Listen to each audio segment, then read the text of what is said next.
Hello friends, welcome to defence matrix. तो जैसा कि हम जानते हैं, इंडिया और यूएस के बीच में एक काफ़ी मेजर एक्सरसाइज चल रही थी जिसे टाइगर ट्रायम्फ 24 कहा जाता है।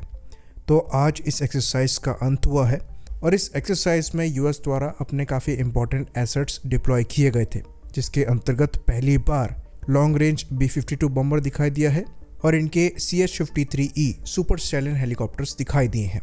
तो आज के इस वीडियो में हम ब्रीफ में डिस्कस करेंगे सिकोर्स्की के CH-53E सुपर स्टैलियन हेलीकॉप्टर के बारे में, जो कि दुनिया के सबसे इम्प्रेसिव हेलीकॉप्टर्स में से एक है, और समझने की कोशिश करेंगे कि क्यों ये हेलीकॉप्टर्स यूएस मरीन्स द्वारा इतना पसंद किए जाते हैं। तो CH-53E सुपर स्टैलियन एक हैवी लिफ्ट हेलीकॉप्टर है जो कि 1978 से बनाए गए। खाली 2 साल के लिए 1980s में ही इनका प्रोडक्शन रोक दिया गया और अब ये प्रोड्यूस नहीं किए जाते हैं। ये हेलीकॉप्टर खुद डराइव थे CH-53C स्टैलियन से, जो कि 1966 से सर्विस में इंडक्ट हुए थे। तो ये हेलीकॉप्टर्स शुरुआत से ही, जब ये सी स्टैलियन थे, तब भी मरीन्स के रिक्वायरमेंट्स को ही पूरा करने के लिए बने थे। सी स्टैलियन को बनाया गया था सिकोर्स्की के CH-37 मोहावी हेलीकॉप्टर्स को रिप्लेस करने के लिए। और एक इंटरेस्टिंग चीज़ यहाँ पर यह है कि ये जो CH-53C स्टैलियन थे, ये खुद बेस्ड थे सिकोर्स्की के S-61R हेलीकॉप्टर्स पर, जो कि ट्रांसपोर्ट और सर्च और रेस्क्यू ऑपरेशन के लिए इस्तेमाल किए जाते थे। और ये खुद सिकोर्स्की के SH-3 सीकिंग हेलीकॉप्टर से डराइव थे। और इसी सीकिंग का एक वेरिएंट जो कि वेस्टलैंड द्वारा मैन्युफैक्चर किया गया, ये आज भी इंडियन नेवी द्वारा इस्तेमाल किए जाते हैं। तो एक तरीके से ये सारे हेलीकॉप्टर्स एक दूसरे से रिलेटेड हैं। खैर, इस इंटरेस्टिंग फैक्ट से आते हैं सी स्टैलियन पर। तो सी स्टैलियन जो है, ये सिकोर्स्की के ही S-61R हेलीकॉप्टर का एनलार्ज्ड वर्जन था, जहाँ पर ज़्यादा पावरफुल इंजन लगे थे। इनकी पेलोड कैपेसिटी काफ़ी ज़्यादा हो गई थी, लेकिन यूएस मरीन्स की जो रिक्वायरमेंट थी, ये और भी ज़्यादा हैवी हेलीकॉप्टर की थी, जिसकी जो लिफ्टिंग कैपेसिटी हो, ये सी स्टैलियन से ऑलमोस्ट 1.8 टाइम्स हो, ताकि जो एम्फीबियस वॉरफेयर शिप्स हैं वो इसमें फिट हो सके।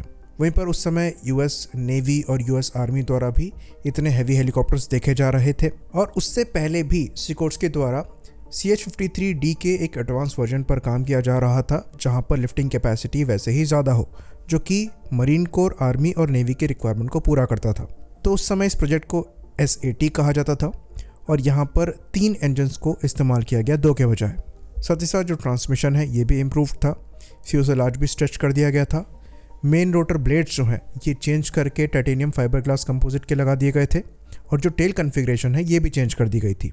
तो टेस्टिंग में ये पाया गया कि जो CH-53 का प्रोटोटाइप था, ये 17.8 टन के अप्रॉक्स लिफ्ट कर सकता था, और वो भी करीबन 15 मीटर व्हील हाइट तक। और बिना किसी लोड के ये हेलीकॉप्टर 310 किलोमीटर पर आवर की स्पीड को अचीव कर सकता था, वो भी अपने 25 टन ग्रॉस वेट के साथ।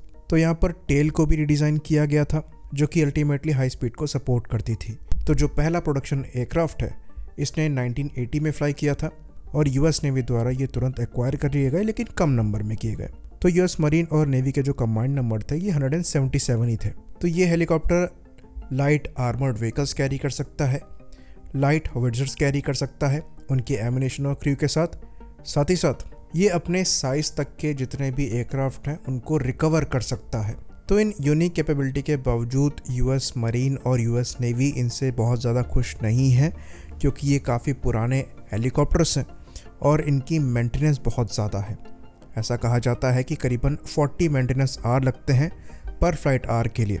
लेकिन इन हेलीकॉप्टर का यूसेज काफ़ी ज़्यादा है, इसलिए यूएस मरीन इन हेलीकॉप्टर्स को ऑपरेट करना चाहते हैं, और उन्होंने बीच में इनके अपग्रेड का प्लान भी रखा था, पर वो एग्जीक्यूट नहीं हो पाया।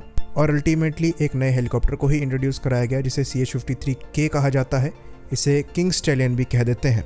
तो यूएस मरीन द्वारा करीबन 227 के नंबर में ये किंग स्टैलियन ऑर्डर किए गए हैं। इनके बारे में हम थोड़ी चर्चा करेंगे, लेकिन इससे पहले सुपर स्टैलियन की कॉन्फ़िगरेशन समझ लेते हैं। तो ये हेलीकॉप्टर चिनूक के कंपैरिजन में ऑलमोस्ट 50% एक्स्ट्रा पेलोड कैरी कर सकते हैं। जो इंटरनल पेलोड कैपेसिटी है ये 14,1515 किलोग्राम्स की है। वहीं पर एक्सटर्नली ये 16,000 किलोग्राम का पेलोड कैरी कर सकते हैं, जो कि कई फिक्स्ड विंग एयरक्राफ्ट से भी ज़्यादा है।